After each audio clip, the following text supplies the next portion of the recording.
Hey everybody, it's 4C here, energy graph. So let's look at this scenario here. We got a ball's released from rest, a height h above the floor. Consider the system to be the earth and the ball. That means we're allowed to talk about gravitational potential energy. Air resistance can be ignored.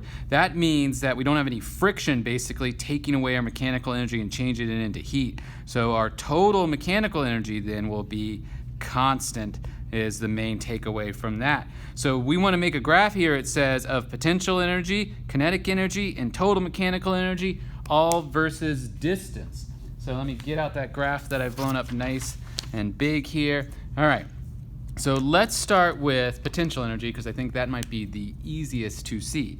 Potential energy is equal to mass times gravity times height.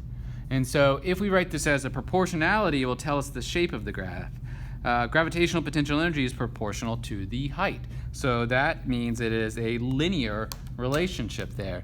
So you can start it with however much gravitational potential energy you want. I'm just going to start it all the way up so it's a nice, easy to see graph. And as the height falls, so does the gravitational potential energy linearly. So we'll just mark there that purple is our gravitational potential energy. Now, total mechanical energy, we said on the front already, is constant.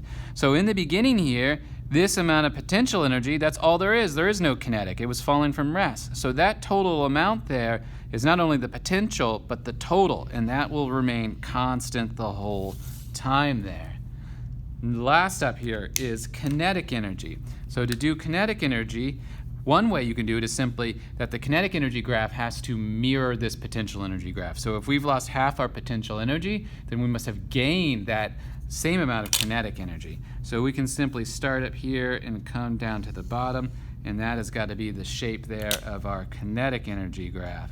Let me also label here just so we're clear that the green line is our total mechanical energy. All right. So now, let me show you another way that we can show that the kinetic energy's got to be linear here. So kinetic energy is equal to 1/2 mv squared, right? So we can get rid of these constants and simply say kinetic energy is proportional to v squared. Now let's go get an old kinematic equation to relate v to distance here, and the fifth one will do that. Remember, the fifth one said the final velocity squared is equal to the initial velocity squared plus 2 times the acceleration times the distance that we move it. Well, there is no initial velocity, and we don't have to worry about the 2 and the a because they're constants, so we can say velocity squared is proportional to the distance that you move. Well, look, here's velocity squared, so we can just say the kinetic energy is proportional to the distance, and that's another way we can realize it's got to be linear. All right, now let's do the same thing, same three energies, but let's do it versus time now. So again, let's start with kinetic energy this time. That kinetic energy is proportional to v squared, but we got to get it in time. So let's get an equation, one of our kinematic equations that relates velocity to time, and it's our first one. The final velocity is equal to the initial velocity plus the acceleration times time. So there is no initial velocity, and we don't have to worry about acceleration, so we can simply say that velocity is proportional to time. Well, let's look over here. It's velocity squared. So if we square this, we can say kinetic energy is proportional to time squared. In other words, what we're going to get here is a parabolic curve like that. So let's label that over here that is kinetic energy. Now, let's do our total mechanical energy. Remember, that will remain constant the whole time. So we'll just draw a straight line just like before, and that is our total mechanical energy there. And then lastly, gravitational potential energy. So remember, it's got to mirror the other graph. So it's got to also be a parabola, but this time an upside down parabola, so to speak. Whoops, it's got to come right there.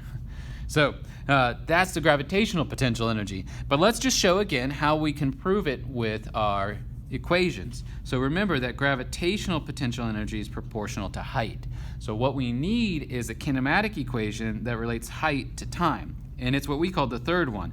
The displacement is equal to the initial velocity times time plus 1/2 times acceleration times time squared. Well, there is no initial velocity. You can get rid of that. When we do proportionalities, we don't have to worry about the half and g because they're constants. So we can say that the distance you move is proportional to time squared.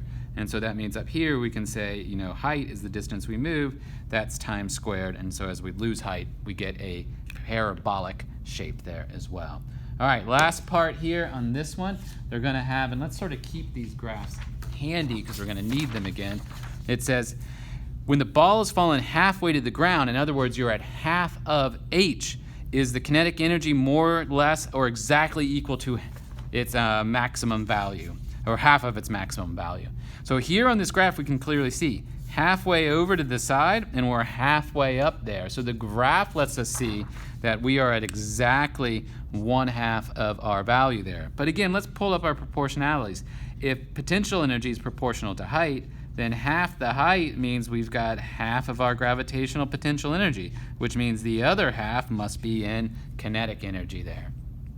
So that's pretty easy to see that way. Now, the next one says when the ball has fallen halfway through its time, so we're at time is equal to 1/2, is the kinetic energy more or less or exactly equal to half its maximum value? So let's look here. On this graph, we can see that the halfway point is clearly shifted over closer to the end. So we have not yet reached half of our kinetic energy. That doesn't happen until more than halfway past that. So we are less than half of our kinetic energy maximum value there. Now, why in terms of explaining this, not just based upon the graph? Well, remember that this thing constantly picks up speed.